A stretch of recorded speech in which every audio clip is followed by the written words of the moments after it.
Yay. Hello, Sparkle everybody, hand. and welcome back to Honey Badger Radio. My name is Brian. I'm here with Allison, and this is Maintaining Frame number 185. The male gaze is back, boys, and it's coming for everybody. Meat's back on the menu. Yep. Looks like female meat's back on the menu, boys. So, Allison, you were going to do the things, and All then right. we'll talk about what we're doing today. Okay, so if you want to send a message at any point throughout the show or give us a tip, it's feedthebadger.com/justthetip. Very best way for you to send us a tip. And if you so desire, send a message with that tip because the message doesn't go through YouTube's comment enhancement system, jazz hands. Okay, back to you, Brian. Please give us the explanation for this. Here's what we're going to be doing. I found this article on CNN. This is an archive link because I don't give them clicks if I can help it. And actually a lot of the legacy media websites are asking you to subscribe or pay for a membership now anyway. So and they haven't figured out that a lot of people who are internet savvy at all archive things. But anyway, so did you guys know that for a little while we actually had something somewhat similar to or growing towards actual progress? And then came Sydney Sweeney, and she destroyed everything. Well, not just Sydney Sweeney, but like the male gaze, which they thought was defeated and thrown down a shaft, and then like the base of the patriarchy was destroyed. Somehow the male gaze returned, and CNN's own Madeline Holcomb is lamenting that, and she's going to give us all a history lesson on the male gaze and I guess like why things are so bad for women, in particular, famous celebrity women that work in media. So, okay, the ones who make the most money from the male gaze, huh? Yeah. Okay, so the male gaze didn't exist, they wouldn't have a paycheck. But we're going to talk about how they're so hard done by the fact that men desire the opposite sex of their species. So horrifying. That's really what it comes down to.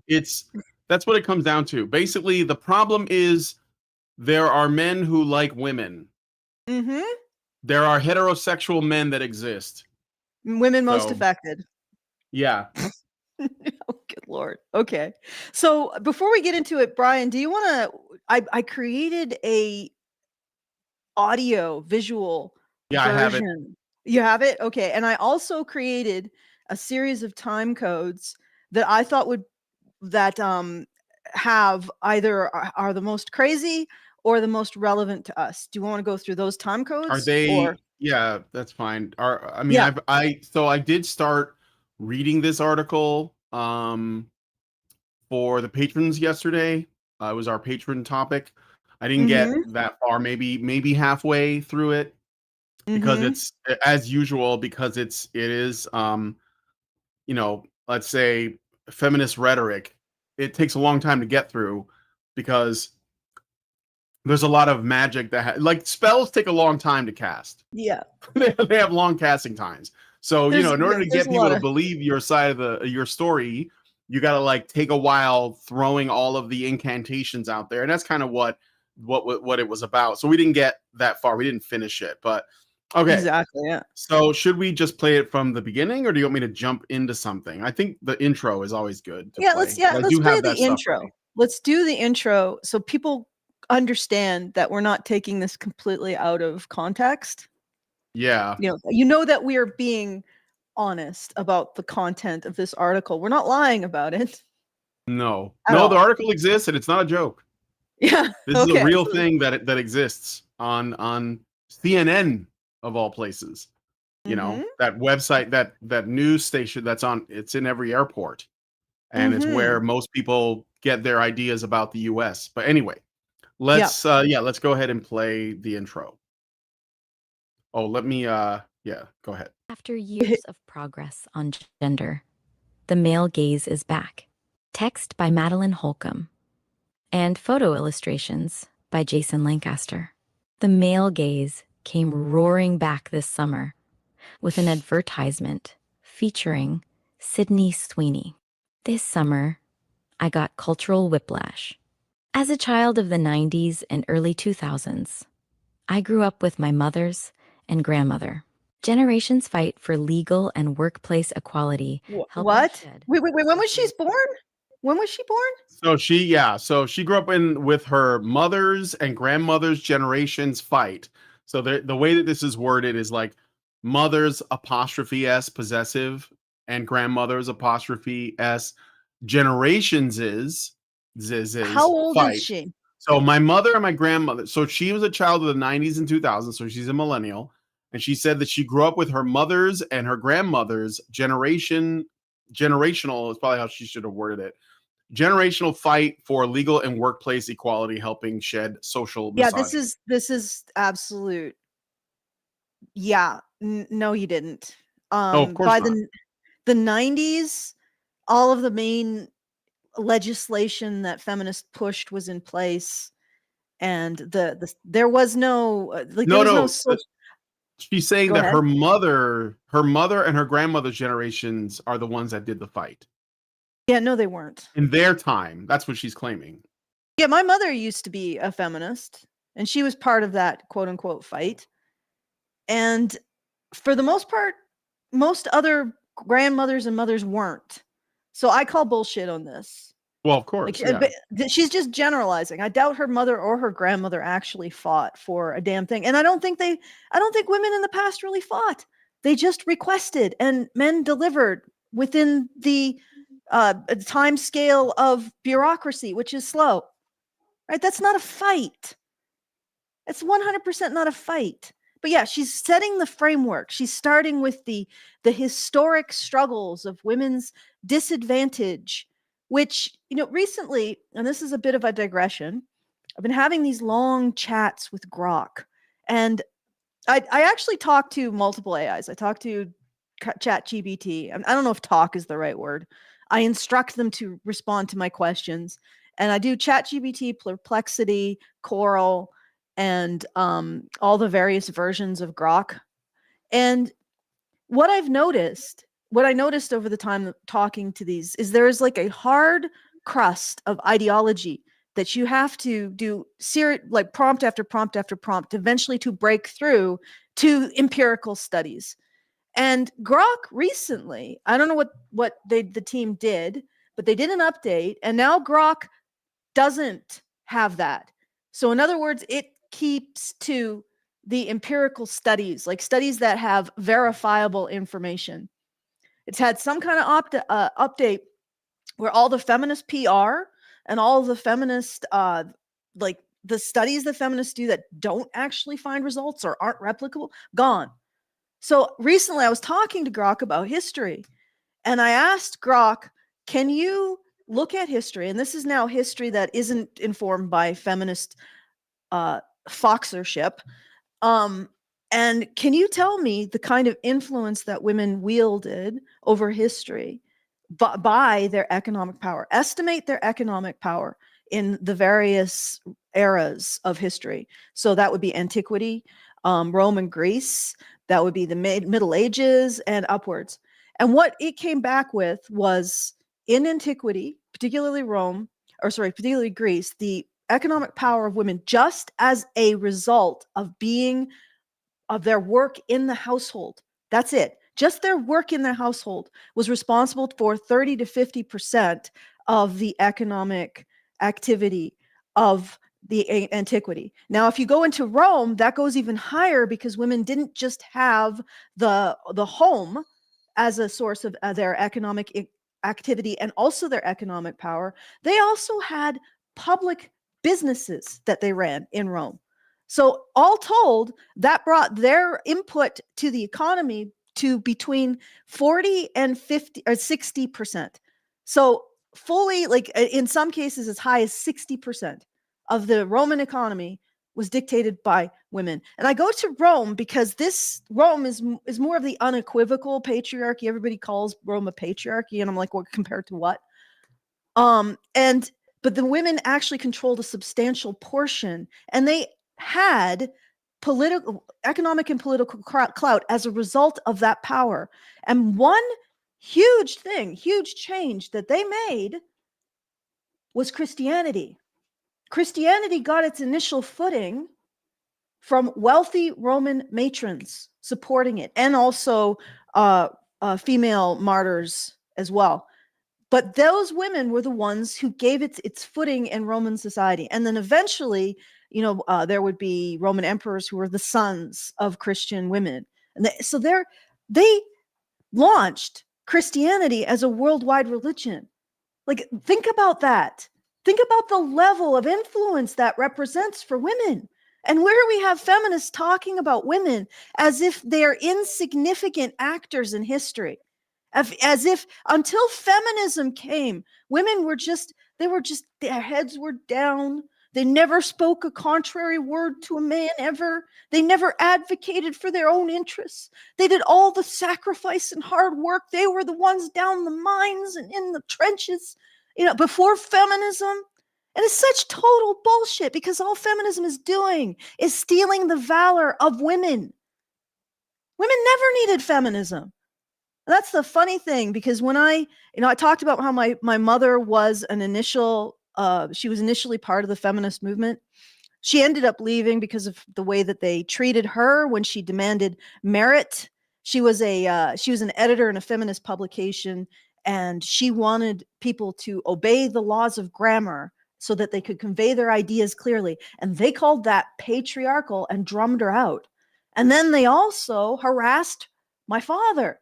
And she just was done with the whole thing at that point, right? She left.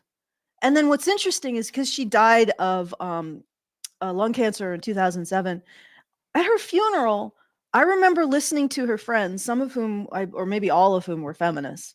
And they said she was a woman who didn't need feminism. Now, that is like, I don't think any woman needs feminism, but that's quite a statement from feminists. The truth is that women don't need feminism. And in fact, women should aim to be an individual who doesn't need this crutch, this mental crutch, to get through their life. Right? And my ultimate point here is, my mother was an initial champion of this movement, but she never needed it.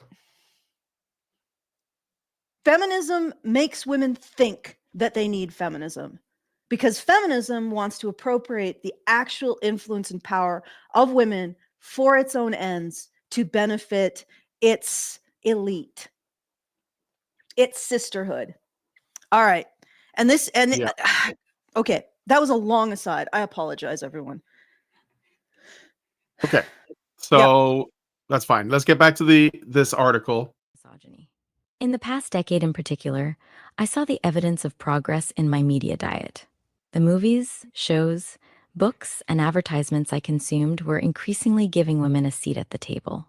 Heroin chic fell away, and body positivity entered the fashion world. Are you mental? About a woman stealing Heroin chic was entirely female. Do you think men wanted Kate Moss? No. That was from the fashion industry, which is basically run by women and gay men. And it was about turning women, the models, into essentially they were just hangers for the clothing. So they weren't they were not the subject, the clothing was, hence fashion. Yeah. So I mean, they did have personality and they had to be able to work I'm it, not saying but they didn't exist that way, but like Kate Moss was probably one of the earlier supermodels. First of all, when we started calling them supermodels, kind of came out of that, but also some of the early ones that they had a name that we could point to, because I think that for a lot of that time, unless you did some research or some digging, you didn't really learn the names of the models that were modeling clothing, because that wasn't the point. They weren't supposed to be celebrities in the same way, right? And I think that in the 80s, we started to like talk about models by name, like Cindy Crawford. I think she was a model, right? And some of these Sports Illustrated swimsuit ladies. But yeah, I mean, speaking of Sports Illustrated, that's more like the kind of man or the kind of woman that men liked, like curvier, Playboy, Sports Illustrated, not something you'd find in Elle or Mary Claire or Cosmo. So And it was really funny because that change to heroin chic was itself heralded as a move away from the male gaze. No more bouncy, smiley Playboy bunnies. Now we have these serious women with a who display their aesthetic choices, not the curves that men are attracted to. All right, like every single movement has been framed as a movement away from what men want. Except maybe when we actually, like Playboy actually catering to the male gaze or what men like. Right? This is absolutely tiresome. Okay. And I remember that because I, unlike this woman, was in my late teen. Well, I was 13 in 1990, so I was 23 at the end. I remember all of the conversation around this. And I remember them talking about how these women were icons of female power, no longer constrained by men's desire for boobies and butts. Right? Like she is taking feminist initiatives from the past and reframing them as male gaze. And it's ridiculous. And also this okay, I'll leave it there. Let us listen to some more. All right. So anyway, yeah, no, she's just like she's moving the historical goalposts, basically.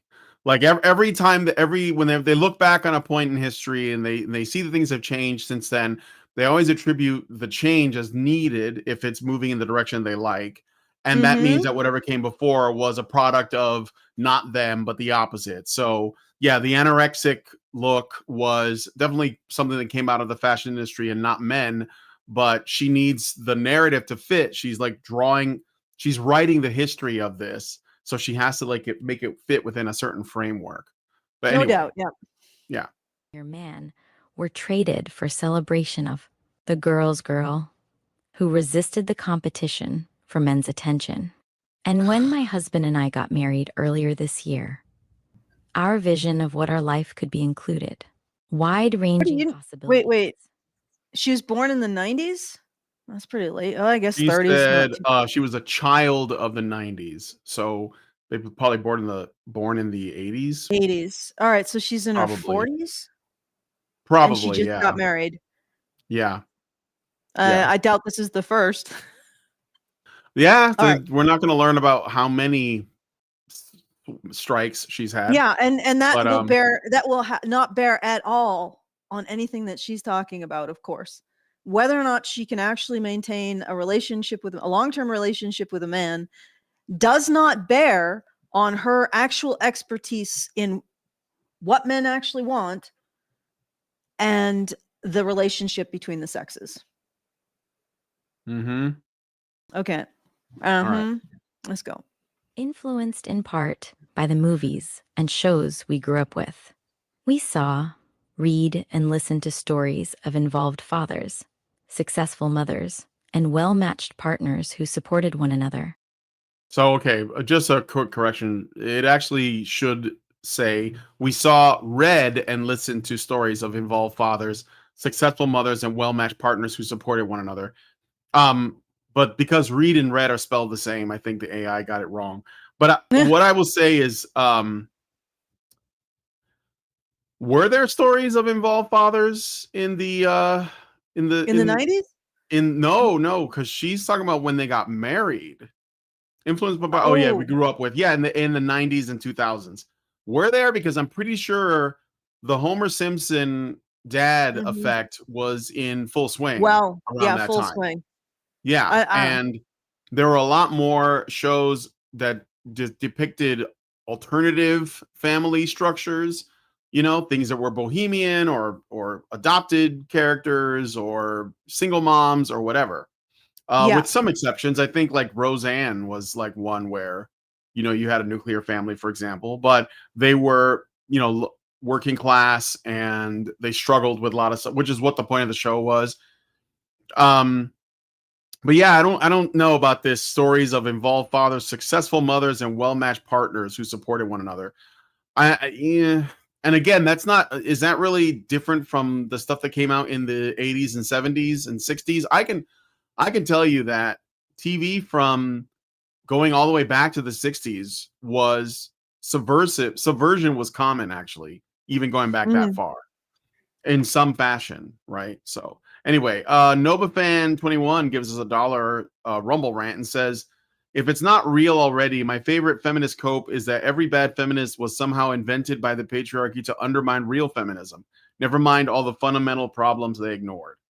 Yeah, that's well, if it's because the thing is, feminism is like socialism. It just if it doesn't work, it's because it wasn't implemented correctly, or it never was tried out to begin with.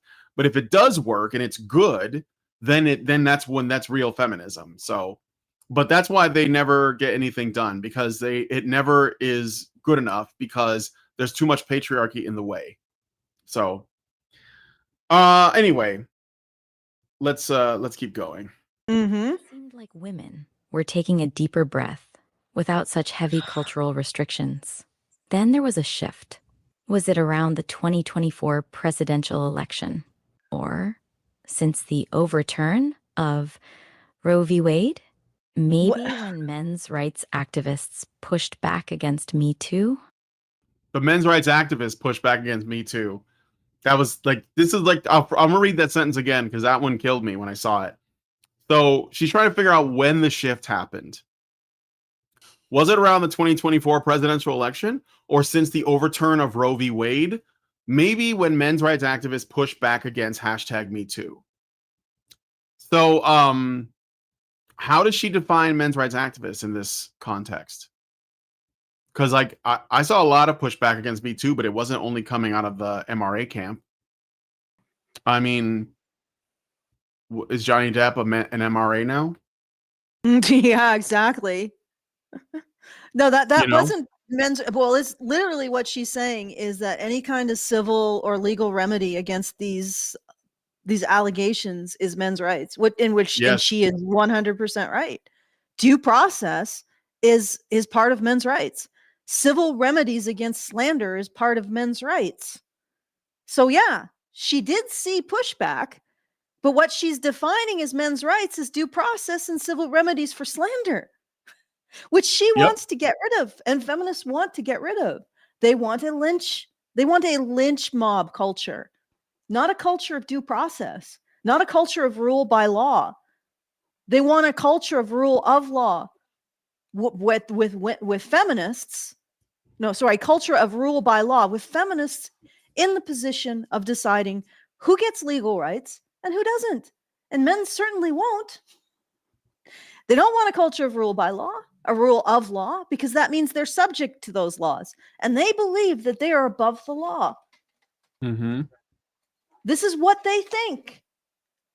Right? So yes, us men's rights, we did push back against the excesses of Me Too in whatever way we could, but it wasn't us particularly that did anything but create information and try to create moral support for men being attacked by this feminist mob. It was the actual legal constructs, the things that we have developed and died for the last, well, men mostly have developed and died for the last 2 millennia, a bit or longer, in order to protect ourselves from excesses, ruling excesses, so excesses of people in power and people with money. She wants to dismantle, and she calls it men's rights advocacy, because that set of words alone condemns it in everybody's eyes. How dare men have rights? This is the normie position. How dare men have rights? She's absolutely right. We should remove those. Due process? Those are men's rights. Civil remedies for slander? That's men's rights. We should remove those. Men shouldn't have those. And then we wonder why everything is sort of going to shit. Why government seems to suddenly have so much power. that it can enact agendas that are completely against the constitution of everyone's constitution, everyone's human rights. Geez, I wonder where that came from. Yeah. Okay. Okay. So I got a super chat and then a super chow right after that. The super chat is from Gary Thomas, who gives us $2 and says, "Hey, I think my super chow got stuck in the queue." And then the super chow that got stuck in the queue showed up from Gary Thomas for $5. And it says, "I've read this article before, and there comes this point where she talks about plus size body represented in media. The only thing that came to mind is Lena Dunham on her TV show Girls getting completely naked every third episode. No thanks, I'm gay, and I'd rather have Sydney Sweeney to Lena Dunham." Yeah, the body. Well, the thing is, there's like a checklist of, let's say, viable groups of people that women feminists should be advocating for, and fat women is part. It's only women though. They just say body positivity, but they don't mean men. They mean women. They'll include men if those men decide to be trans or they're drag queens or something, but generally, body positivity is only for women. It's not for men. So. But thank you for that, Gary Thomas. Yes, of course, she has to do that. And you know what is kind of encouraging? I watched this video today. I sent it to Allison, but it was from from a YouTube channel called National Conservatism. A woman named Helen Andrews. She was talking about libertarianism, and she basically said what we've been saying, that all this wokeness stuff is a feminization of culture. It's not. It's intersectional, but only insofar as it is tailored to women's sensibilities and women's ways of valuing existence, women's ways of knowing, as it were, the female model of reality, which is all, it's subjective, it's protectionist for women, it prioritizes security. What? It's based on victimhood. It's like an idolization of victimhood. Yes. Of how you're acted upon by the world, right? And that's understandable if you think about women's psychology being around taking care of infants. Infants are the ultimate vulnerable creatures. So you have this group of people who are politically empowered, who are absolutely attuned to vulnerability and putting vulnerability first. And that's exactly what they've done. That's what intersectionality is. And of course, intersectionality also always places women at the top as the arbiters of what is vulnerable and what needs to be served in society.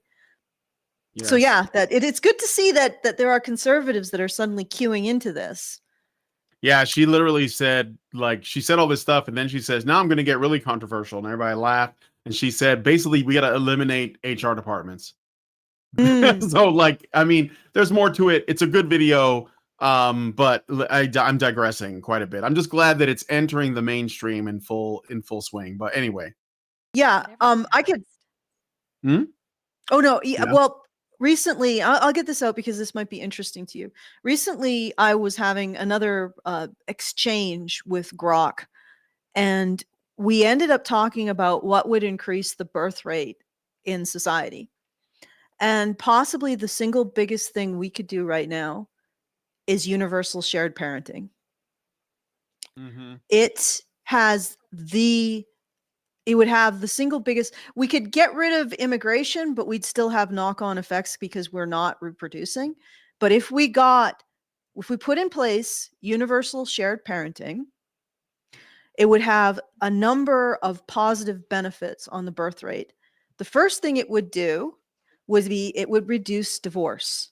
It reduces divorce substantially because all of those vague rationales, irreconcilable differences, which is like 90% of divorces, 70% are initiated by women, and 90% of divorces are no fault. And all that's put is this vague, irreconcilable differences. But suddenly, when women aren't assured of getting full time with their kids, they're going to have to share it with their ex-partner. Suddenly those irreconcilable differences become reconcilable. Funny how that works. And the divorce rate declines precipitously. So first effect is more stable families. The second effect is that men invest more in their children when they know they're not going to be taken away. It's impossible for anybody with normal mammalian emotions to invest in something that they know has the potential of being taken away from them. The distance that we see in fathers, in relationships today, in families today, is a direct result of the fact that they know that their children could be taken away at any time by the mother. So when you take away that, fathers become far more involved, which has a third effect. Women with a more involved father are more likely to have more children. So it's not chore parity. It may not even be income, the income differential, although men do have to earn more in order to get into a relationship and have children. The involvement, the day-to-day involvement of a father. So taking care of the kids, reading them stories, playing games, play wrestling, all of that. The day-to-day intimate involvement of a father with his children increases the rate at which women are willing to have children. Right? This is more than any other factor. And men knowing that their investment won't be torn away from them means that they invest more day to day, which at the end increases the birth rate. So shared parenting is shown to decrease the divorce rate and increase the birth rate. And yet, what are we doing? What are we doing? We are continuing to screw ourselves and throw our entire society into the chasm of pain because we don't want to look at common sense solutions. Why? Because they don't support feminism. Yep.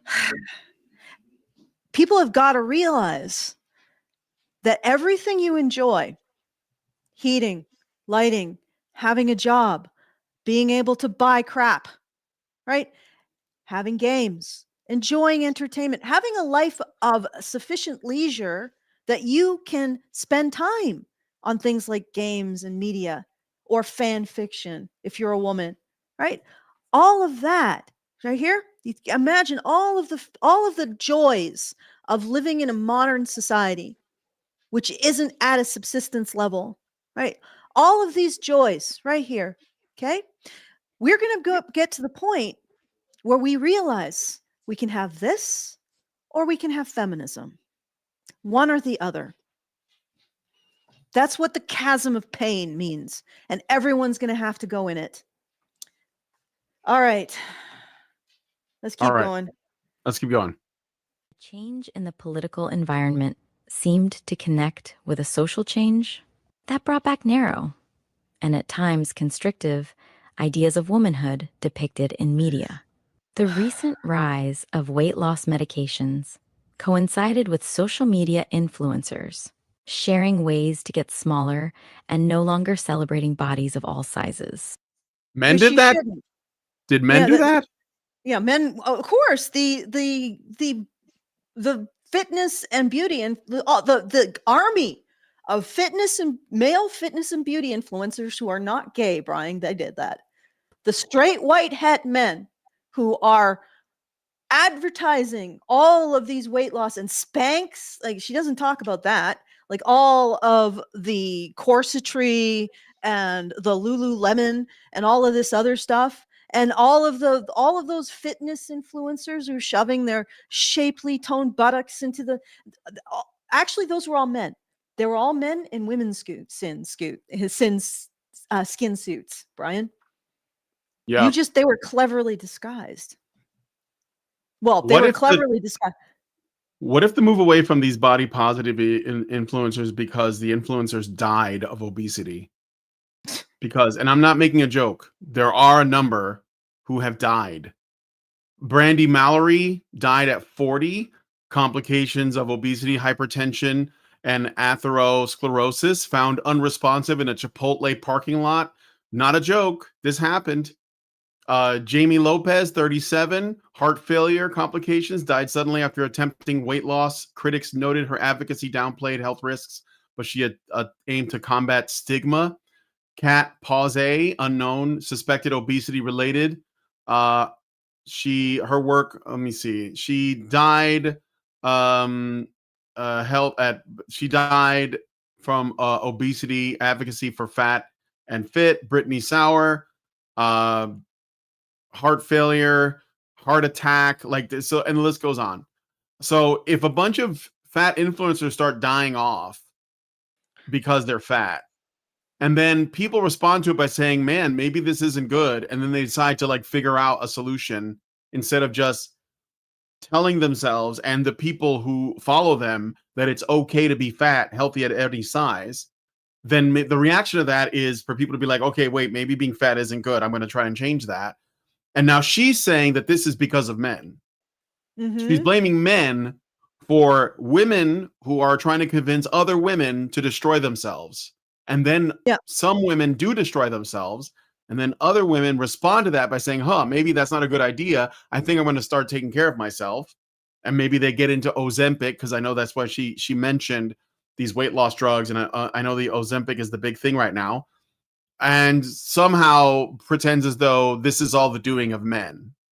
Do you see what I'm saying? Yep. Yeah. Mother Nature is the most fat phobic of all. Yeah. Yeah, reality is exactly. Reality is fat phobic, obviously.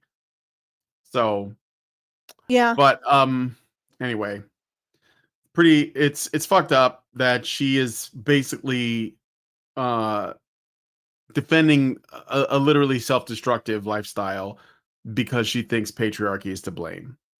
Like if women were just not judged for their weight by men, if they just didn't have any opinions on it at all, they would somehow not die from like clogged arteries and heart failure and diabetes. That wouldn't happen because men would not judge them. Therefore, they'd be healthy. It's delusional. Advertisements followed suit, making men's desire once again a dominating factor in how stories are told and how women are portrayed. How had these discarded ideas made their way back into circulation? Didn't we all agree we were through with them? The culprit, I have learned, is the male gaze. It was always there, but now it has stepped back into the spotlight. The male gaze is the reason for this. All right, so that's the intro. Do you want me to jump to any specific time codes? Let me see. Oh, the most relevant. Okay, I see it. Do you have anything to say on just that, or is it just like this is awful? I it's always gonna land on blame men. Yeah, yeah, I know, crazy, right? What a wild idea. I'm sorry, Okay. I'm playing with my color grading because I'm just like sliding off into my own little world. Let's play a little bit more, and I will return to whatever this. I'm just going to the time codes. You put so let me see here. No, we'll jump ahead to American Eagle's controversial ad, because we gotta cover that. So this is 302. The ads sell jeans to women, featuring actor Sydney Sweeney, who many men see as a sex symbol, insinuating the clothing would make men find them more attractive. Then there was ELF, Beauty's campaign, led by a comedian infamous for domestic violence jokes and disdain of a primarily female audience. So okay, so like ELF, Beauty's campaign. The comedian, I looked at this because I was curious about it when we were covering this yesterday. Apparently, there's a comedian named Matt Rife who tells, jokes. I mean, she says infamous for domestic violence jokes. I'm sure that that's just one type of joke out of a lot of jokes. But as usual, feminists are all about cherry picking the worst examples.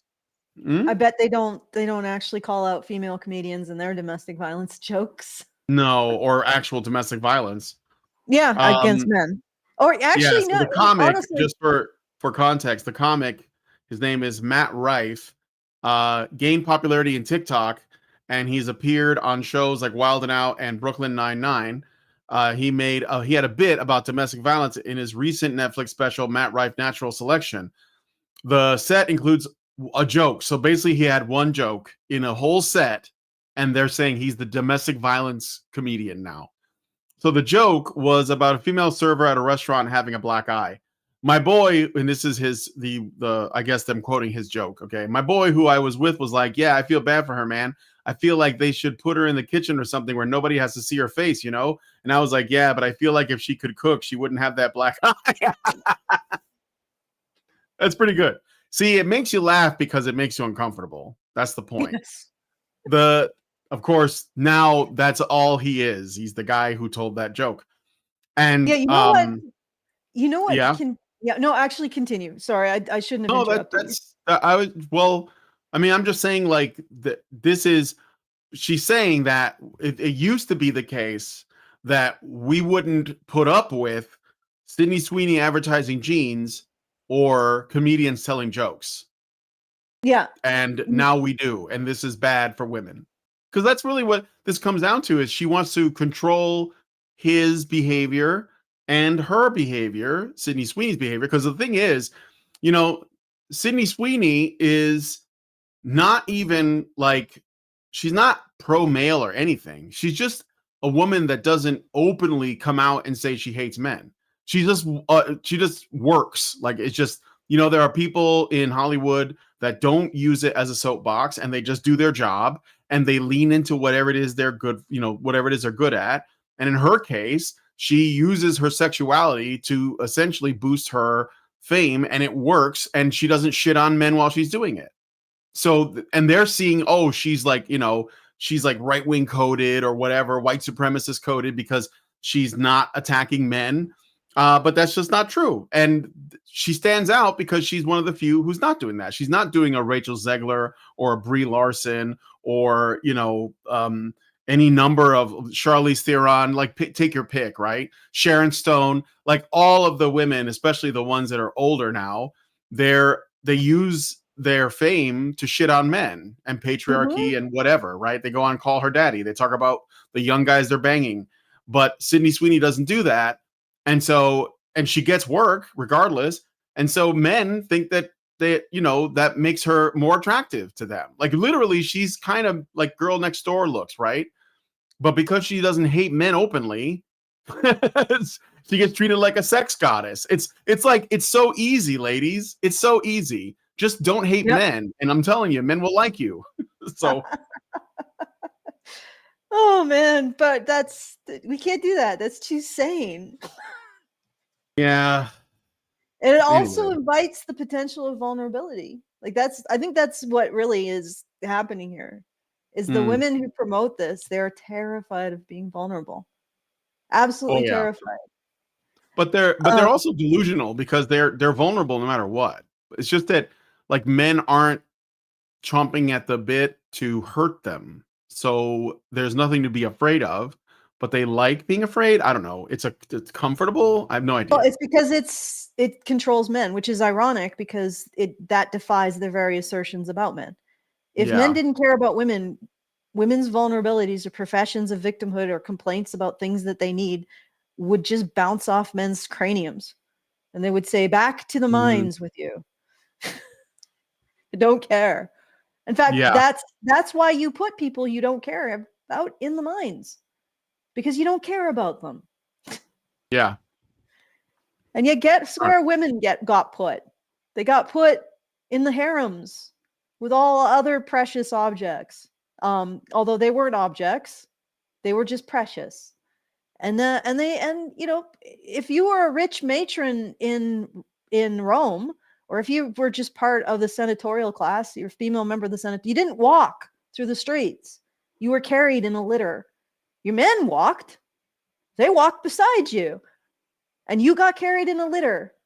That is not the behavior of people who regard you as expendable or unworthy. Okay? Usually the slaves carry the litters. They don't ride in them. Or they walk beside them to protect them. Okay, let's keep going. All right, next time code. Loyola University, Chicago. In the eye of the beholder. If you are observing women in movies, TV, fashion, social media, and marketing, and they, don't feel as fully materialized as their male counterparts. That is the male gaze. The woman's value is reduced insofar as existing for pleasure, or basically an object, Zayer said. No, no, no, no, no, no, no. No, no, no, no, no. It's not your Lamborghini is in another castle. It's your princess is in another castle, right? Do you know why? Because Mario isn't sympathetic if he's doing everything for a material object, but he is sympathetic if he's doing something for a woman. That is the difference. And you can't get away from it because you use it. Feminists use it every day to get what they want from men. So she's lying. She's flat out lying. And if she was writing this herself, if she was reading this herself, she would be grinning like this. Yeah. I'm getting away with this lie. Because that's what how many times have we looked at feminists, right? You know, the feminists out in front of an audience, and they have a gigantic duper's delight grin on their face. Why? Because they know that they're lying to your face about you, men. And they know that for whatever reason, you believe them as they lie to your face about you, as they say things that are self-contradictory, like, you don't care about me. Now prove you care about me. Right? They're lying. This is all a huge lie. And it only works because it's a lie. It's a con. We are literally ruled by the Nigerian prince scam conners, except they're feminists. That's the center of our society. That's who decides how men and women relate. A bunch of con artists who have absolutely no loyalty to anything but the con. Wow, we really fucked ourselves. Okay. All right, so I'm gonna play this next bit, but she's gonna explain like what the history of the male gaze is. So let's listen to this. It's Bond girls and a long, lingering shot panning up a woman's body in an advertisement for soda. It's when an action movie accessory is running through explosions in tiny shorts and flowing, curled hair before collapsing helplessly in the hero's arms. Are you freaking kidding me? Are you gonna? First of all, that doesn't happen anymore. It's saturated with boss babes that everybody doesn't like, including women. All right. Yeah, Nobody she likes thinks it's them. coming back, but it literally hasn't. We haven't seen that since the 1980s. And we didn't even see that in the 1980s. Not really, I guess. Like maybe Actually, the 50s with the B no, movie, the B monster movies. maybe the B monster movies, but this is a feminist reimagining of Hollywood. Okay. Yeah. And then the other thing is that they've never challenged a fundamental aspect of this gender dynamic, which is the value put in women. Right? Like I said, Mario isn't sympathetic because he's saving a bunch of gold. He's sympathetic because he's saving a woman. Because we put moral value in saving women. Right? And they don't want to recognize that because that gives too many clues to their grift. Right? You start to realize, oh, hey, we put moral value into saving women. What does feminism constantly do? It says women need saving from things, and the way that you save them is by giving feminism more clout and money. That gets the almonds rustling. Okay, let's keep going. Yeah, let's keep going. Making a recipe while all dolled up and explaining her steps in a soft, sultry voice. Okay, so I want to reread that last sentence because this is like how much of a stretch this is. So she starts by saying it's Bond girls and a long lingering shot panning up a woman's body in an advertisement for soda. So the male gaze was originally framed by Laura Mulvey in 1975, and it was a film thing where we would have, and you've seen these shots where a camera starts at a woman's feet and it slowly pans up to her face. It's supposed to like, so you like so you get a good look at her whole body, so you can see how beautiful she is. And there, of course, they're saying that's oppression or whatever, but that's what it was, a specific definition. But then they're changing it to be more than that, where it's like, oh no, it's actually when there is a woman in an action movie. Action movies are generally aimed at men, so the women are usually the subject of a romantic interest for the male lead character in most cases, right? And then so that's not sexual at all. That's just like a relational thing that we're looking at. It's just a heterosexual story, basically. And then you get the last example, where this is the absolute crazy part: a social media influencer or star making a recipe while all dolled up and explaining her steps in a soft, sultry voice.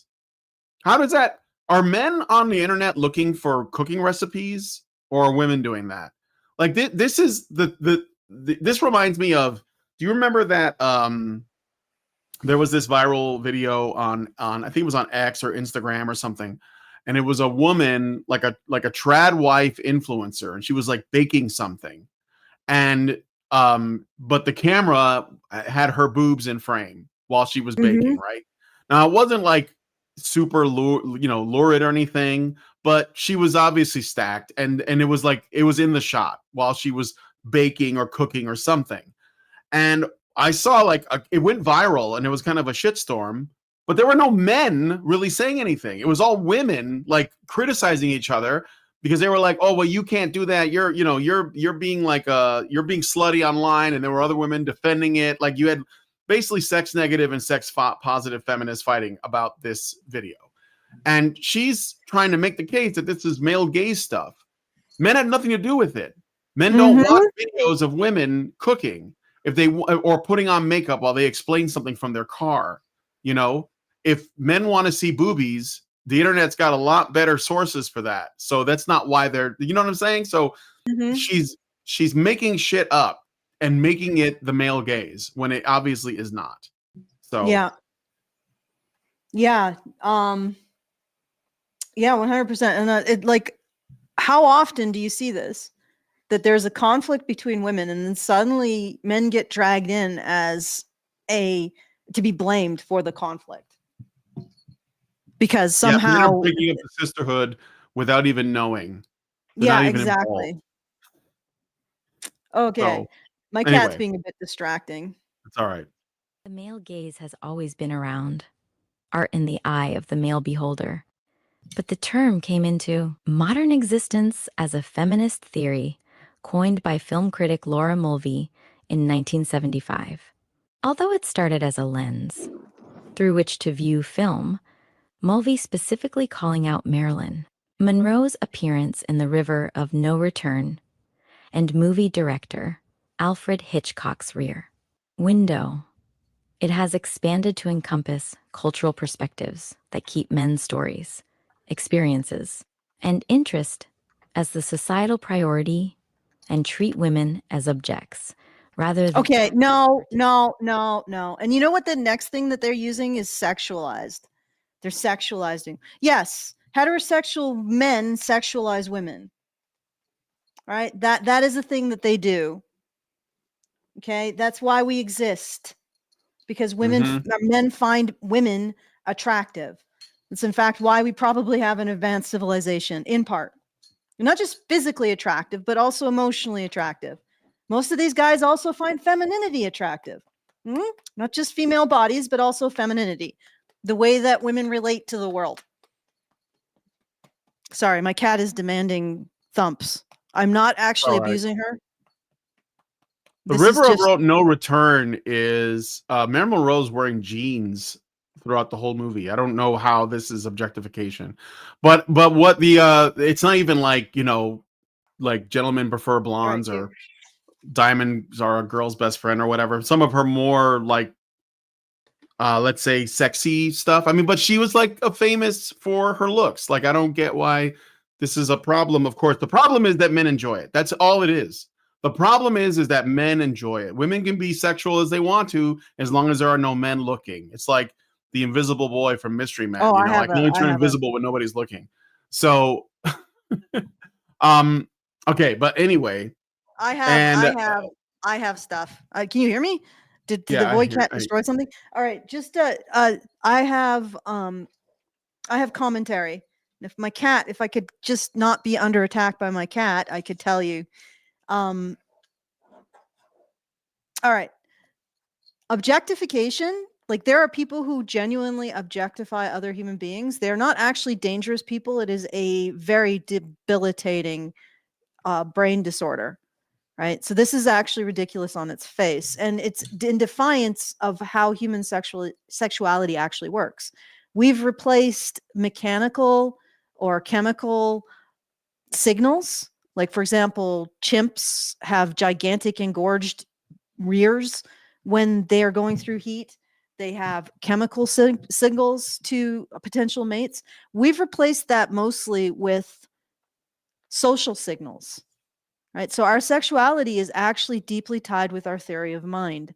It's why eyes and what we look at is actually a sexual signal, right? Because it is a signal of interest, and we respond sexually to our perception of other people's desire for us, which is a very, very psychologically complex phenomenon. So our sexuality is actually at the heart of our understanding of ourselves and our ability to conceptualize other people's minds and our own minds.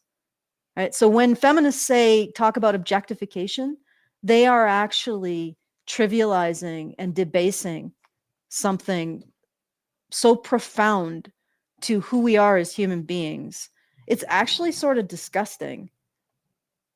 Like, it's not the what they're terming objectification isn't disgusting. The fact that they're saying it's objectification. yeah, It's actually denying an essentially human part of our psychology. They're lying to us about ourselves. And when we tolerate it. And I have a specific thing that I observed. I recently watched the Wheel of Time series. Do not watch it. It is awful. But there was this one scene in the movie, and this is in the series, and this is the first scene that actually showed a woman's breasts on display, like unabashedly. And I saw that, and I'm like, this is about to turn into a lesbian scene, isn't it? Because this has to be a statement about how these breasts aren't for men. They're only for other women. And that's exactly what happened. I knew it was going to end up with some kind of lesbian thing. Wheel of Time. Yeah, Wheel of Time. Yeah, And it's all gay now. Yeah, it's all gay except for the main male character. But yeah, she had her breasts on display. And like I said, I knew from experience that meant that lesbianism was incoming, because they would never do that and present it as something for a man to enjoy, or as something, as a woman seducing a man in that way. I'm And kidding. it was, sorry, what did you say? I said it's not real lesbianism if they're not fighting, but I'm kidding. I'm joking. Yeah, she you know that guy who did the domestic violence joke.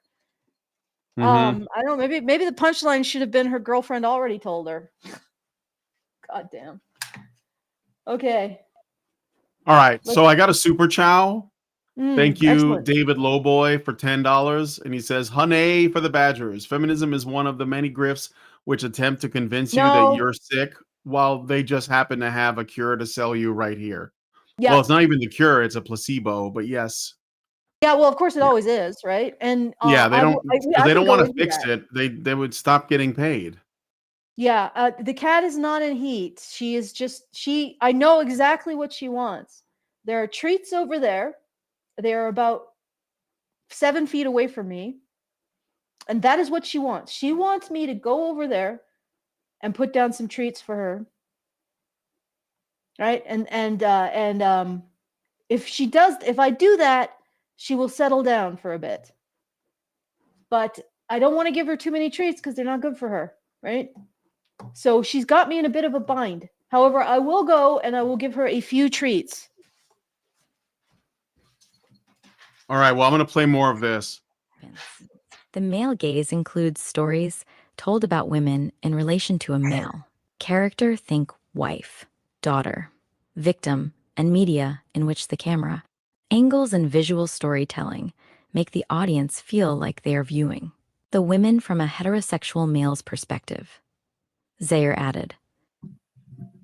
So basically, a story that has a male protagonist and a female in it is male gaze. Just any story.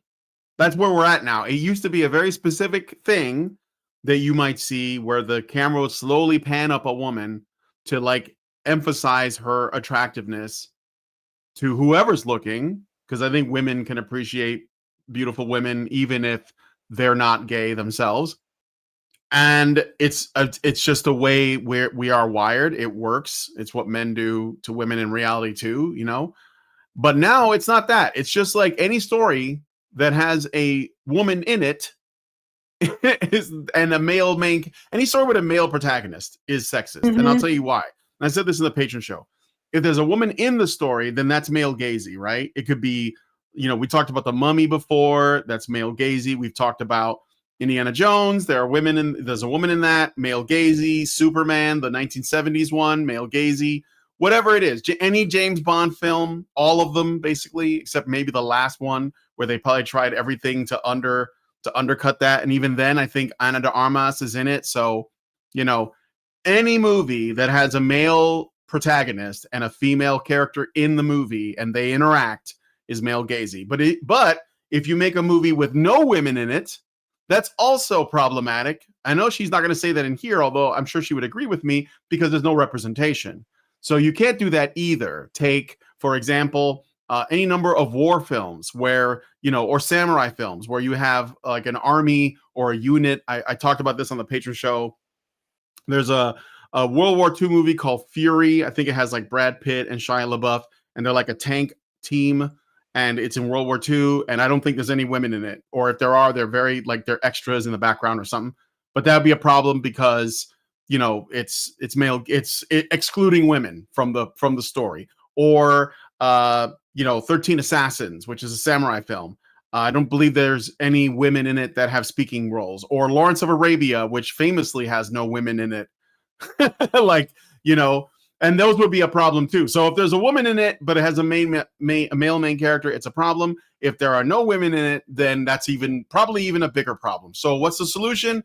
Basically, there has to be women in it that are the main character, and there are no men, or the men are gay, or they're useless, or ancillary. They're completely arbitrary and extra, because otherwise it gets male gazy, and that's problematic. So yeah. And male gaze also includes character archetypes that have nothing to do with sexuality, focus on men doing things. So it's not just male gaze to have boobies on the screen that aren't immediately someone doesn't immediately hang a sign on them saying for women only. You know, this is the lesbian gaze, not the original gaze. Yeah, like I talked about on the Patreon show, 2 movies where there are a man and a woman and they're working together and there's no romantic subplot. They're just partners. And that was RoboCop, the original RoboCop, where, you know, because RoboCop had a family before he died. So I'm sure that Verhoeven thought it'd be weird if he like hooked up with his Lewis, who was his partner. And Lewis was kind of like masculine, like she wasn't like a feminine character really.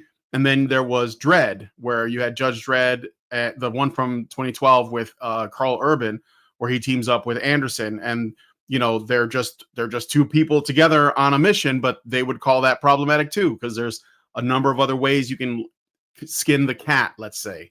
So there's no way to do this right for these people. Yeah. No, there's the only submission. That's it. That's the way that you exist as a man, is you submit, but also realize that as you submit, you lose all your desirability to everyone everywhere, and you become even more expendable. So there you go. Those are the options. Also, you don't deserve rights because men's rights are gross. How did we get here? How did we get to the point where a woman can use the phrase men's rights and be like, oh, that's all I have to say. That's the worst. That's what it was. Wasn't that what the point of it was when it started? Yeah. They could say, look at these people. They're men's rights activists, and everyone is supposed to laugh. That's supposed to be the Yeah. end of that was supposed to be the end of the What argument do you before. think men's rights consists of? Yeah, everyone laughs. All the normies laugh at us. What do you think men's rights consists of? Due process, Yeah. civil remedies for slander, father's rights, the right to have it redress when you're a victim of domestic violence or sexual assault. Like, all of these are men's rights. Why are they funny? Why is it something contemptible? Who thinks that these things are contemptible? And why are they not seen as contemptible? Mm-hmm. Okay. All right. 11:52. Right here. Videos that revived a restrictive beauty ideal on social media. Using sexuality to sell. The male gaze remains a profitable marketing tool. Underlying many advertisements is the message that if only a woman could be more beautiful and appealing to men, they can find love, acceptance, and a better version of their lives. All for the low, low price of these weight loss gummies or that workout program. Well, honestly, all for the low, low price of not treating men like shit. But that seems to elude the average woman. Like, get your looks matched and don't treat him like complete shit, or at least make it easy. Make it easier for him. Make his life easier. There you go. The end. That's it. Right? Yeah. Try to support them. Yeah. That's it. The bar is not very high, ladies. The problem is It really that isn't. what you're trying to do is you're trying to punch well above your weight. Instead of simply, I don't want to say settle. You know what? Settling gets a bad rap. Settling just means that you commit to something. That's it. That you say, okay, well, there may be other options out there, but I don't care. I'm getting on with my life. Check box, checked. Done. Mm-hmm. Let's move on. Right? This is the person I've chosen. His foibles, I have chosen to live with. Right? Understanding him, I have taken on as my life's work. Trying to make his life somewhat easier is one of my goals. There you go. That's it. Move on. And it's so hilarious that these women like this call me a pick-me, right? When they want to stay in the internal state of almost picked. Yeah. It's like, yeah. Well, but here's the problem. You completely define yourself by men. Like, I've been doing this thing with Grok lately, where I ask Grok when I'm get into an argument and one of these feminists start talk to me about how I center my life on women. I ask Grok how much of their content is devoted to men. It's like 70, 80, 90% of this feminist content is devoted to men. They 100% center their lives on men, right? They center their lives on men more than I do. Okay? Because for me, I want a partner, I want a companion, but I also want to do my own shit, which is probably why I try not to create drama, because it gets in the way of doing stuff, right? That isn't centering men. That's just having a man in your life. There's a huge difference. Like, I haven't centered, well, I mean, this is the work that I do, and I can't believe that it's coming down to me to do it, because I've never considered myself a particularly nice person. But for God's sake, like, men never get told that they have worth. They never get told that they're a benefit to society anymore. They never get any mentorship in their stories anymore. It's all just blanket condemnation. And even condemnation of being responsive to the things that women use to manipulate them, like their sexuality. Mm-hmm. Right? This woman is condemning men just for desire. It's like a rich person going out and saying, those poor people, they shouldn't even be able to look at my Lamborghini. Someone should cane them for it. They shouldn't even be able to look upon my person. They should be dragged out and pelted with tomatoes. How dare they? Like, that's what she's doing. She is criminalized. She is, and it is criminalizing, actually, ultimately, that's the end goal. But she is rendering antisocial men just having desire for women. That's what she's doing. What entitlement is this? What stink of self-righteousness is this? What moral corruption is this? Okay. I mean, I guess you could say that, it's adultery according to the Bible. But in the Bible, it also says that everybody's a sinner, and she certainly doesn't think she's a sinner. No. Yeah. Right? She thinks that she's in position to judge all of the other sinners. Well, all the men as sinners. But of course, she's not a sinner. And I'm pretty sure that that's pretty essential to avoid self-righteousness, is to recognize that everyone is a sinner. Everyone sins. Yeah, we all fall short. We all fall short. That's okay, because we do. Yeah, So, yeah, but that's okay. the thing. That's why, Yeah. self-righteous, a sinner gets into heaven before the self-righteous woman, because she's setting Yes. herself up in judgment of others. And maybe it is a sin to desire women who are not your wife. But she's not pointing us out in the position of taking responsibility for her own sins. And in fact, she probably should just do that. And her sins are envy and self-righteousness and probably sloth. Okay. That's what I'm Yeah, guessing. probably. Okay, let's keep going.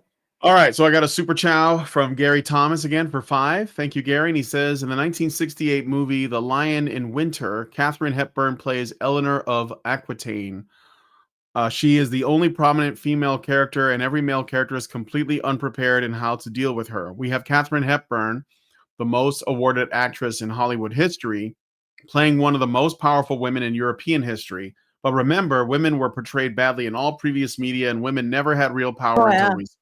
Well, they still don't, actually. That's not even they were just starting to get a whiff, just a whisper of power, and then the male gaze turned back on them like the eye of Sauron, and they're basically like forced to hide back in their caves. So yeah, we just turned to look, and women were oppressed again. So, but they were almost out. Like, they were so close.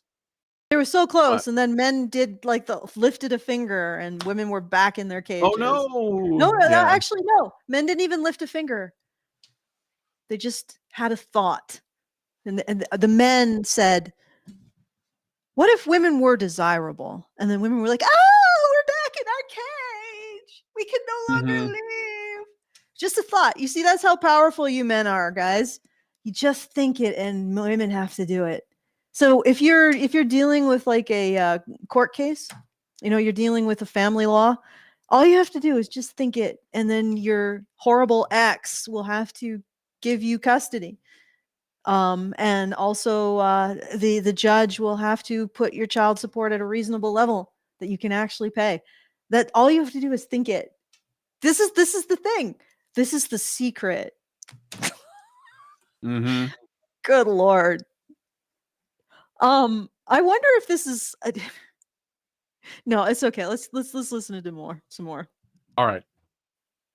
Toward a more inspirational and sophisticated approach. But the changes haven't always stuck. Social media influencer Alex Earle was featured in a 2025 Super Bowl ad for Carl's Jr., wearing a bikini top and taking a slow-motion burger bite. Debate over a woman's role. There's let me find where that is in here. Oh, here we go. So, but the changes haven't always stuck. Social media influencer Alex Earle was featured in the 2025 Super Bowl. Yeah, but she's a social media influencer. Who is Alex Earle? So basically we have social media personalities now, right? Instead of, they're like the new celebrities. And it's probably dominated by women, that particular, like, the area of social media influence, because social media is Call of Duty for women. And that means the people with the highest KD ratio, with the best stats, are the ones that are going to go to the top. They're going to speed run to fame. and work with all of the handicaps. And I guess she did, because now she did an ad for Carl's Jr. And again, this is men's fault, according to this author of The Male Mm-hmm. Gaze. So, okay. An ideological gap between women and men, particularly younger men, when it comes to men wanting to adhere to more stereotypical gender roles, according to research from Ipsos. This year, Okay, wait a second. Facebook founder. So men want to adhere to, you mean men want to be masculine? Because I'm pretty sure she allows women to be feminine and whatever else they want to be. So, and she also talks about, at one point, she talks about how men have restrictive, actually, I think that I'll let her do it. But I just want to point out, women can be anything, men have to constantly be policed. Yeah. Shall I continue? Okay. Yes. Mark Zuckerberg said that the corporate world has become culturally neutered and generally offices need more masculine energy. Meanwhile, both fringe influencers and more mainstream role models have taken to podcasts and social media to assert that women should be responsible for homemaking and men for protecting and providing.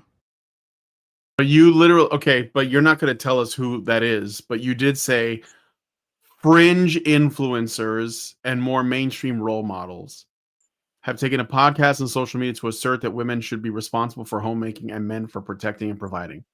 Well, just do what you want. They're not making you do anything. It's funny Yeah. that people sharing opinions online is the same as people voting, to like expand the welfare state and open the border and allow women to like do whatever they want and we pay for it, without realizing the violence attached to those claims. Meanwhile, guys just saying, or anyone, because I bet this is another thing too. She said fringe influencers and more mainstream role models. So she's not going to say it out loud, but it sounds like that's women saying that stuff. Because if it was a man saying it, she would name the dude, but it's not. Yeah. It's a woman. So anyway, Yeah. let me see. Go ahead. Can What are I you gonna just say? I'm point gonna something find the out? next thing. Traditional, that's not a traditional, like homemaker isn't a traditional. That's No. traditional roles for women involve provision, providing something themselves to the family. That is a role constructed for women of consumer, right? And what a surprise, it was constructed after World War II when the US became the world reserve currency. So we had this whole push in the US in particular, because that's where Hollywood comes from, to reconstruct women's role from producer to consumer. And that's not traditional. I mean, that's like 75 years old now. Right. And moving from producer to consumer, so a consumer of goods like a consumer of, instead of canning, you buy cans. Instead of doing the laundry, you have it done for you by a machine. Instead of baking, you buy pre-made mixes, et cetera, et cetera. So you become a consumer. And as a process, as a boon, you lose, you go from a 6-day a week, 12-hour a day job to a 3-hour a week, 3-hour a day, 5 days a week job. So homemakers, the homemaking role, which is not a traditionally feminine role, it's not a traditionally anything role, it's an entirely Hollywood, entirely Madison Avenue and Hollywood construct. So that role is one that usually takes about 25 hours a week total. Okay, that's with children. Everybody else works 50 hours. The homemaker works 25, and her primary responsibility, if you can call it that, is to consume. Okay. And she's saying that men working to make that life available to their wives is oppression of their wives. This is absolute bullshit. That was the first iteration of completely defining men by the benefit of women. That was the first iteration. You go to work, your wife is the consumes what you make. Like, instead of both of you producing, you produce, she consumes. That was the first step towards defining the world in, well, not actually, the first step was, of course, Charles Fourier literally creating the feminist formulation that society is judged by the benefit to women. But that was another iteration of that. It's not traditionalism. It's just, I don't it's like proto-feminism. It's the beginning of feminism because it gives women the time, the envy, and the resentments and the self-righteousness and the idle hands to construct something monstrous. So it's proto-feminism. That's what that is. Like without homemakers, without the change from a homesteader to a homemaker, we probably wouldn't have widespread feminism because women wouldn't have had the time to pursue it. Mm-hmm. So, and she's saying that's oppression. Well, of course, because oppression is always a moving target. The last thing that that happened, that men gave women to try to save them from whatever thing they're framing, like the labor of the home, the last thing that men gave them, that becomes the new oppression. And now the next thing has to be aimed for. So now women need to consume rights like they consume doilies and pre-mixed baked goods, right? They have to consume rights now. After rights, I don't know what's going to happen. Like after seeing rights themselves as consumables, I don't know what the next step is for women. What is the next thing we have to deconstruct and provide for women to benefit them? Okay. Well, social control is going to be, that's where we're at now. We got a super chat from D, who gives us $5 and says, "What's the male Gaza? Thought the war was over. No idea what you're talking about." Well, you're lucky then. Look up the male gaze, Gaze, not Gays. And I think that's yeah. just a joke. I think it is a joke, but I'm still going to use this to explain what we're doing. So Yes. we're looking at an article written by a feminist talking about how the male gaze is back. And so women are no longer human again. Make women not human again. So what did you already mention the fundraiser? I think it's up. I don't know if you mentioned it. Oh yeah. Okay, yeah. So if you would like to support the show, please go to feedthebadger.com/support and help us out. Our monthly fundraiser is live. You can also create an ongoing subscription at feedthebadger.com/subscribe. There's a link in the fundraiser as well. It's basically said, screw it, if you want to support us monthly, which very appreciated because it's nice to know we have an ongoing income. So those are the choices. You can also send them some message at feedthebadger.com/justthetip, which is the best way to tip us. And if you so desire to send a message with that tip. So feedthebadger.com/justthetip. Now what else? Yeah, those are the ways to help us out. Please consider doing so because we don't have ads. If there are ads on our videos, it's because YouTube has decided to snipe our advertising space for itself for whatever reason, because we've violated something. So we get no advertising income. I think maybe $10 a month. All of our income is based on you guys, and you are rare. You are a rare species. You are rare birds. You are a God's only. You are a prototype, a strange prototype of some kind, and you are stubborn enough to stick with these ideas. So we have only you to appeal to continue to be able to do this work. So don't think that it doesn't matter for you to make the choice to help us out. It does. It is big. $10, $5, $10, every bit helps. Feedthebadger.com/support if you want to do that. All right, let's shall we? Yeah. Let's Okay. see. 1543. I think, yeah, I'm already at the next time code. Wife, and caring for the emotional well-being of those you love. Men can be strong, good listeners, and be of service to their family, they say. Men who can take care of themselves, think laundry and cooking. Yes, this aren't is just good adults. okay. This is how they do it. Because men want these things, they position themselves as the arbiters of how men acquire this. Because men want to protect and provide for their family. They want to protect and provide for women. They want to benefit women. They want to understand women. You want to have these things innately. And then feminists position themselves as the middleman or the middle woman for these things. They're going to tell you how to get them, right? They're going to, if you listen to feminists, then you will become a good man. But they didn't make you want to be a good man. This is what I'm talking about.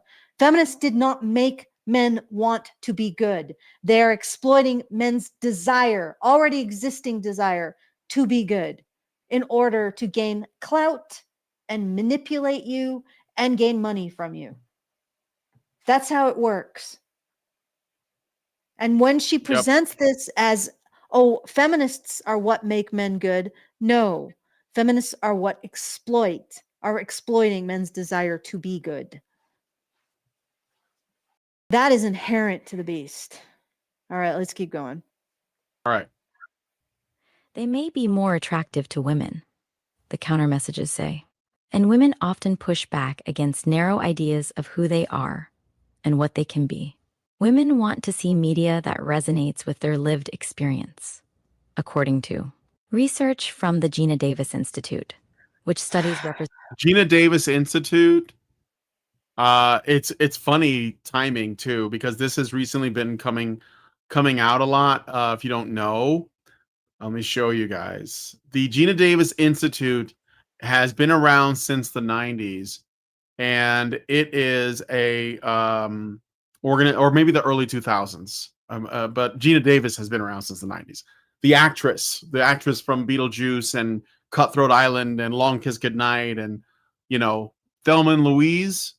And she wanted to change media to be more feminist friendly, which again, this is Hollywood we're talking about, like already super feminist as an institution. But this is what these people do. Like they look at the world they live in, their bubble, as which is already extremely favorable to their worldview. And then they say this isn't good enough and they want more. So they accuse Hollywood of sexism when Hollywood is about as feminist as it gets, because maybe sometimes they're I don't know, being female is a challenge for whatever reason. So anyway, Gina Davis started this to change all of our media, and she started this institute, and they have like a rule book and everything, and what they do. Okay, so I'll just show you the about page really quick for context. Who we are. For 20 years, the Gina Davis Institute has been at the forefront of championing equitable representation in media. Our commitment to building a better world extends beyond gender, encompassing the interconnected identities often marginalized in the media. See, not men. Basically, any gender except the men. Through our groundbreaking research, we understand the life-changing impact of representation and have devoted ourselves to pioneering new pathways within entertainment and media. And so they basically are a resource for all of this data that is basically compiled by feminist academics and various other feminist institutions. And they use that to apply pressure to people who create content so that it will be more feminist friendly. And they're in our television, they're in our advertising, they're in our literature, they're in our music, they're in our video games, they're in our movies, they're in all of it, And they're the ones. I mean, they're not the only ones. Some people think this is the final boss of wokeness. It's not. There's plenty of other NGOs and groups that are doing this, but they're one of the big ones. So, and this isn't something that just started with Gina Davis. This is much older as well, which is another misconception that people have. But yeah, so that's what they're referencing. So this is again another instance of feminists referencing the work of other feminists, which is criticizing other feminists. So it's like they're all operating within the same paradigm, and it's just a purity spiral of what is feminist enough, and the rest of us are just going along for the ride. There is no counter argument. It's all in their same death spiral. So there's never feminist enough. No. Because the problem is their mentality. They don't accept the legitimacy of men at all. They don't accept the legitimacy of men's position, their interests, or any aspect of masculine cognition, shall we say, or identity. They have to control it all. And what's interesting is when I was reading that, I actually asked, okay, so it was talking about representation in the media. If you go back in time, the female characters actually are more interesting. They're more compelling. And that's because they have to be justified to be there. Right. And so this is actually like what this ideology is constructing is destroying women's representation in media. I mean, it's destroying men's, but that's obvious. And honestly, the more I watch examples of this kind of media, so we watched Ironheart, we've watched Wheel of Time, we've watched other examples of the media that individuals from this intersectional framework create. What we have, the writing team that I watched this stuff with, we have this principle that we're calling the androgathic principle. And what it is that unintentionally, completely without any conscious intent, these writers make the male characters the most interesting, the most relevant to the plot. So things happen when male characters are on the screen, the most charismatic for whatever reason, and the ones with the biggest real impact emotionally. Consistently, they do this. So whenever a male character is on the screen, the writing somehow, the entire storytelling improves. And now I have some theories or hypotheses as to why this is so. A male character there has to be a justification for him to be on the screen. There's no justification in terms of representation. So he has to have some kind of reason in terms of his character or the plot for him to be there, which makes them interesting, which means that they have to drive something happening. Okay. A male character can still be judged by his actions, not by how things have happened to him. So when male characters are on the screen, we know they will be judged. There will be consequences to their actions, consequences presented to other people, which is the essence of an interesting character, right? And then the other thing is we know that things will happen to them that are unpleasant, right? There are no holds barred when it comes to male characters. They can be killed, right? They can suffer, they can be tortured, they can be judged harshly. So there's all kinds of stakes that exist for a male character that just don't for the DEI characters. That is the androgathic principle. Whenever a man is on the screen, even for these intersectional writers, he's the most interesting character. Now, the further back you go, the less that holds. When you are back when you're going back in 80s cinema, 90s is when this started to really start to creep in, but the 80s, the 70s, the 60s, the 50s, 40s, 20s, the further back you go, the more female characters hold their own. The more they're interesting, the more the plot relevant, the more there's consequences to their actions, the more there's stakes, there's expectations that they are held to, while still keeping a sort of distinctness to how men and women approach the world. So what this Gina Davis Institute has done is destroy female representation in cinema. It's made it worse, more unpalatable, while somehow men still remain the most interesting characters. No matter what they do, they still remain the most interesting characters because they have the stakes. They have the consequences to their actions. They're more likely to be characterized through their actions and not through the intersectional lens. So they're doing the exact opposite. And again, this is what I've noticed with a lot of feminist institutions. They do the exact opposite of what they say they're going to do for women. Feminist DV organizations say they're going to reduce the harms domestic violence does that women face in terms of domestic violence. And yet they do the opposite because they prefer to promote feminism and their own financial and political interests over actually pushing interventions that reduce the rate at which women are battered, right? So they're actually ensuring there are more female victims of domestic violence because they prefer feminism over doing things that reduce them. Gina Davis apparently prefers the power, prestige, the clout, and the money her organization gets over interventions that promote proper or representation of women in media that people actually resonate with. So she's actually destroying the presentation of women in media and probably all of these other various gender identities. She's destroying it in the name of promoting it.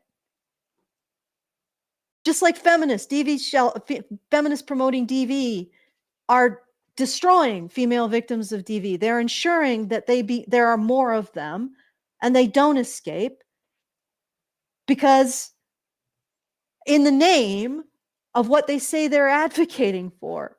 And I see this over and over and over and over again with feminist advocacy. And it's inescapable to me that they have no interest in advocating for women or improving the situation for women at all. All they want is to advocate for feminism. And what feminism is a shorthand for moolah. Like, this is a massive grift, and everywhere it touches, it is sucking all the value out of society.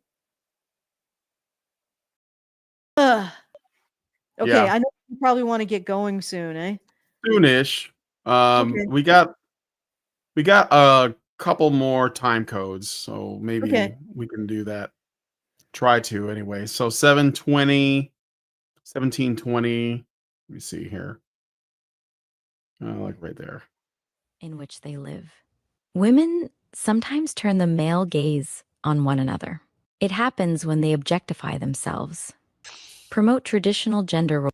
So when women, I don't want to say objectify themselves. When women, let's say, make themselves look nice and men notice, then that's them using the male like women use the male gaze, or On they each turn other. it, like they can't control it, but maybe they can like refract it like with a mirror on themselves or on other women. So when women do feminine things, like wear makeup, dress nice, take care of themselves, like men, like actually don't mind their company, that is them essentially using, like, being male gazed or using it against each other. Women perpetuate the male gaze by objectifying themselves or enforcing traditional beauty standards. As the ideal way of living and enforce beauty standards for others, Sredel said. Okay. This is the tar pit. And what I mean by the tar pit is this focus, this obsession with seeing your identity, yourself, and your agency as a woman through victimhood. Right? I see this so much in the women that I argue with, that I debate with. They see themselves through victimhood. That is their primary characteristic, their primary way of navigating the world. That is the tar pit. I had this discussion with one young feminist on Twitter, right? And she brought up the dictionary. I was explaining to her what feminism has actually been doing manifestly. And I can show all kinds of statistics and feminists' own words to prove it. And she brought up the dictionary definition. She said, this is the dictionary definition of feminism. Therefore, you're wrong. So I brought up the dictionary definition of policing because I knew that she was a all ACAB. ACAB. She was an ACAB. And so she started spouting out these hashtags, all cops are bastards, and she's saying, oh, you say that, well, then that means you hate marginalized people. And like,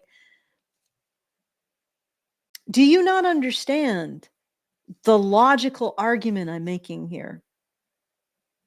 The course not. dictionary definition of something does not mean the people who are part of that thing live up to it.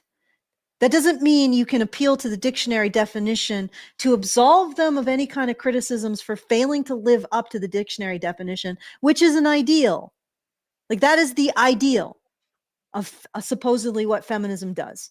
That isn't necessarily the reality of what feminism does, just like the dictionary definition of policing isn't necessarily the reality of what police actually do. Do you understand? And she was like, she just refused to understand that. Refused. And so I asked Grok, do you understand the argument I'm making? And Grok says, yes, there is a difference between the ideal form of a thing and what it is in actual reality, right? What people make it out to be.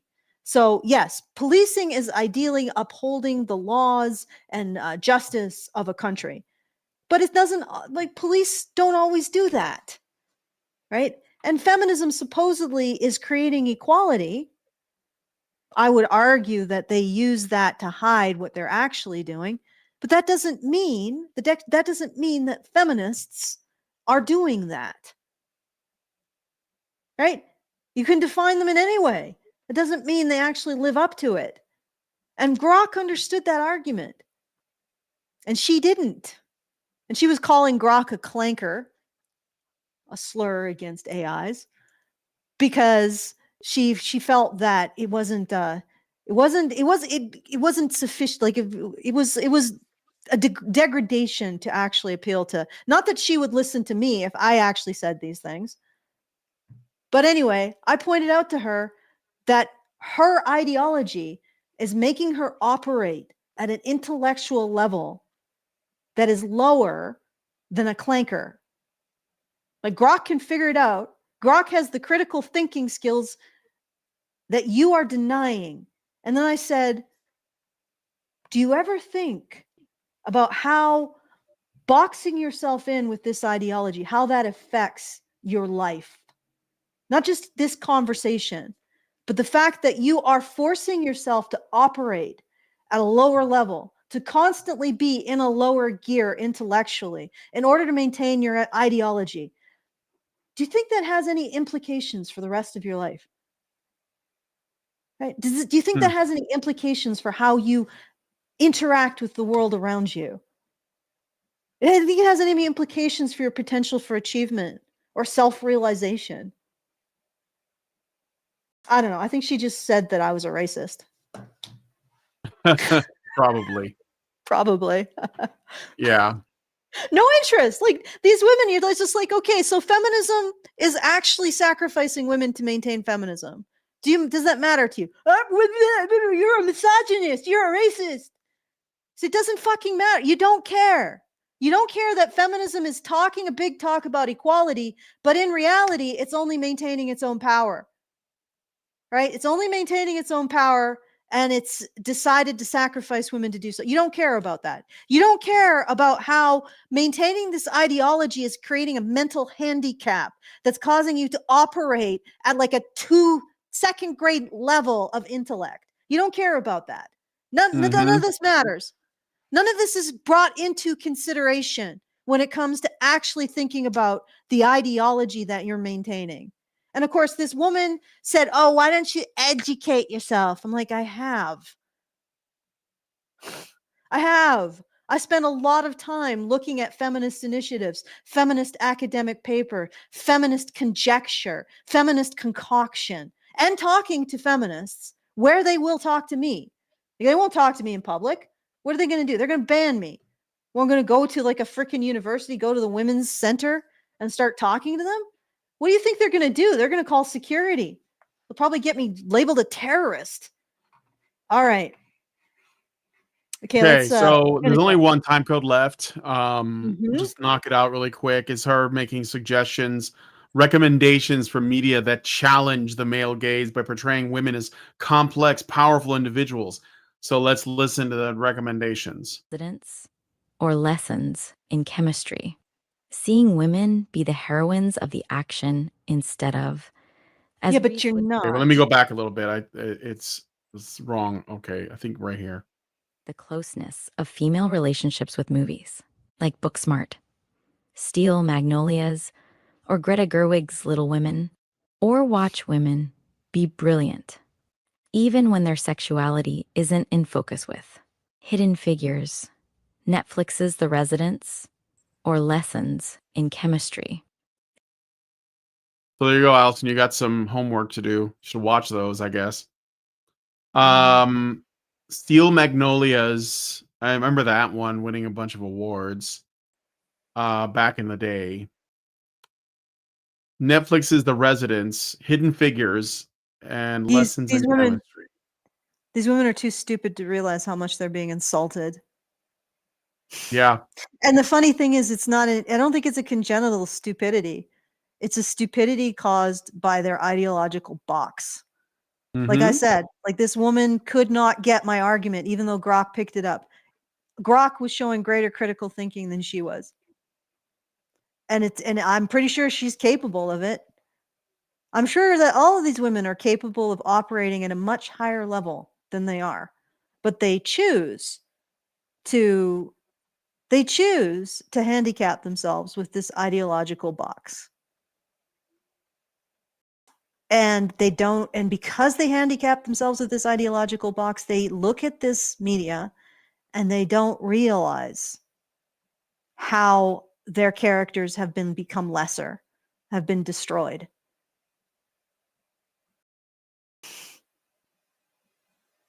Well, yeah. This is about controlling the culture. That's Yep. the reason why these articles exist, by the way. You know, it seems like a silly thing that they're talking about, you know, movies and TV, but you notice they talk about it endlessly, right? Endlessly.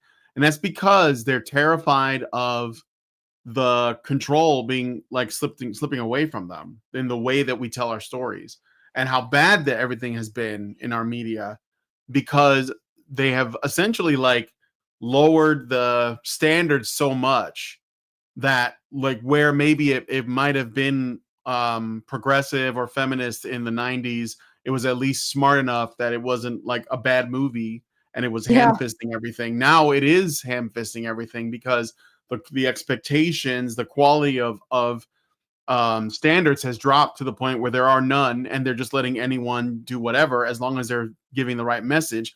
And so if somebody like does like a halfway decent job, it gets praised as like Oscar worthy.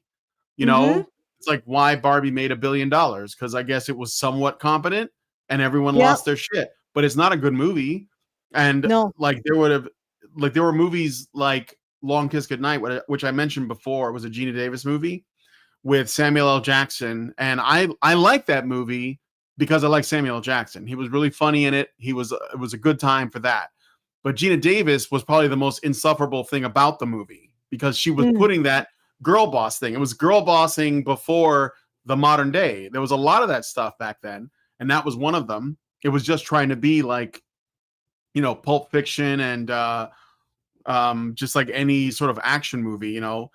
But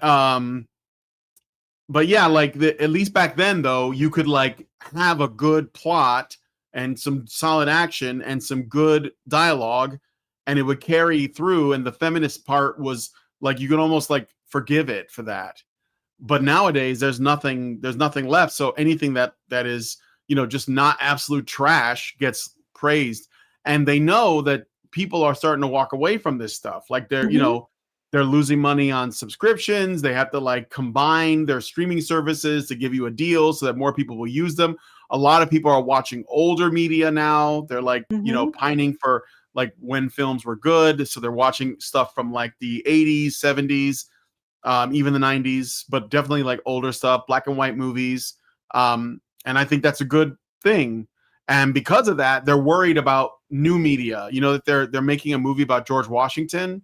And I don't know why we never had one, like kind of an important guy, but and I think they're freaking out, you know.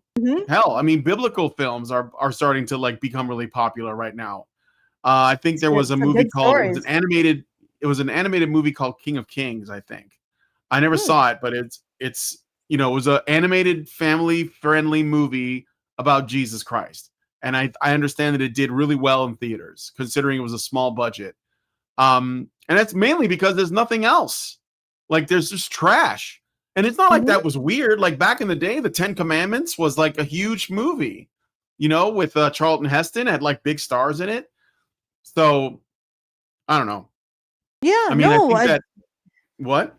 well, having gone through this sort of careful analysis of the writing, my conclusion is that intersectionality rots your brain. Like it actually it limits your ability to understand other people. And writing, like the one skill that is basically parallel, or basically the one skill that really really underpins writing is the ability to get into other people's heads.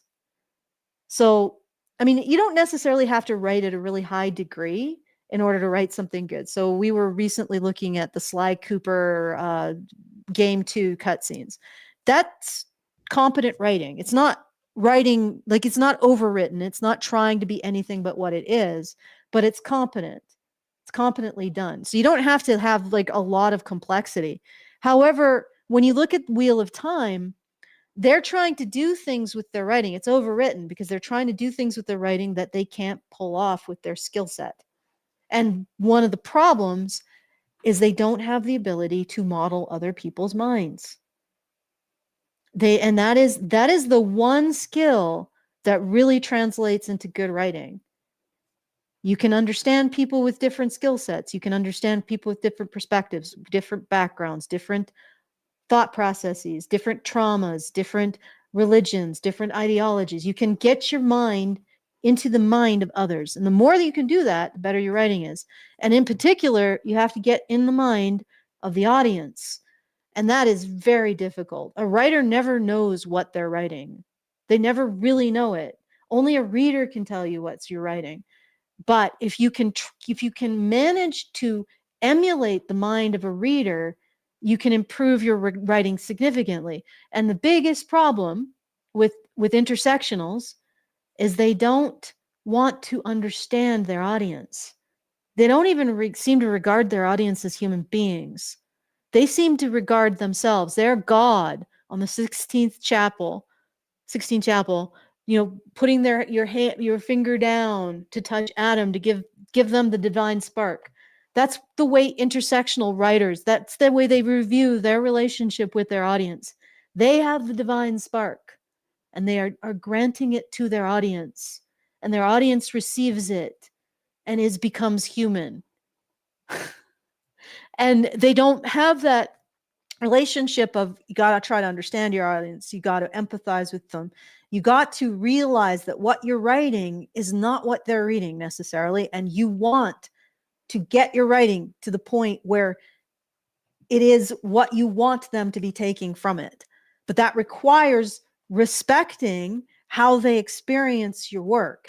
And there is absolutely no respect when it comes to intersectional writers for their audience. They don't want to understand them. They don't want to please them. They just want to dominate them morally. And that's why their stuff is crap. It's absolutely awful. Because they just don't understand people. They just don't. And their entire ideology precludes them understanding people.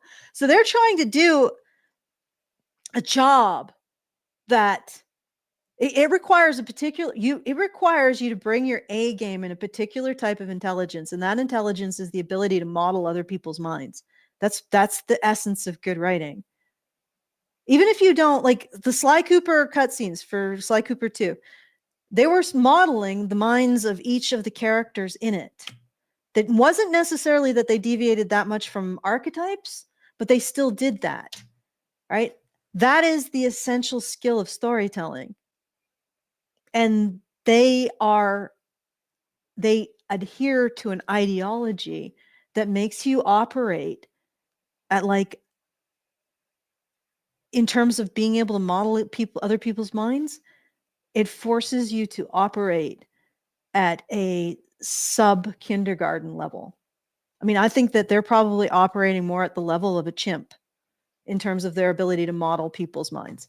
And they're trying to do a job that requires that skill.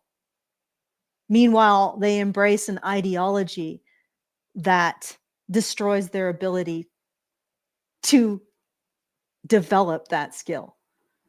So that's why their writing is terrible. Now, in the past, the individuals who were creative still had to understand other people, right? People on the left, in the past, when there wasn't this huge, like, nobody on the other side is human, which was started by the left, they had to understand others. And it was their nuanced understanding of how people do that made their artistic work have merit. But now they don't have that anymore. Now they have this grand narrative where they don't have to care about people or understand people who don't think like them. And that's probably why I would say that I don't know what to call them, because they aren't creative, they aren't open, they aren't experimental. They have none of the qualities of somebody who is, I guess you would call, liberal, if you want to term it that. I don't know. Maybe we need a completely new term for those qualities. They have none of that. They are ossified. They're primitive in their thinking. They are tribalistic.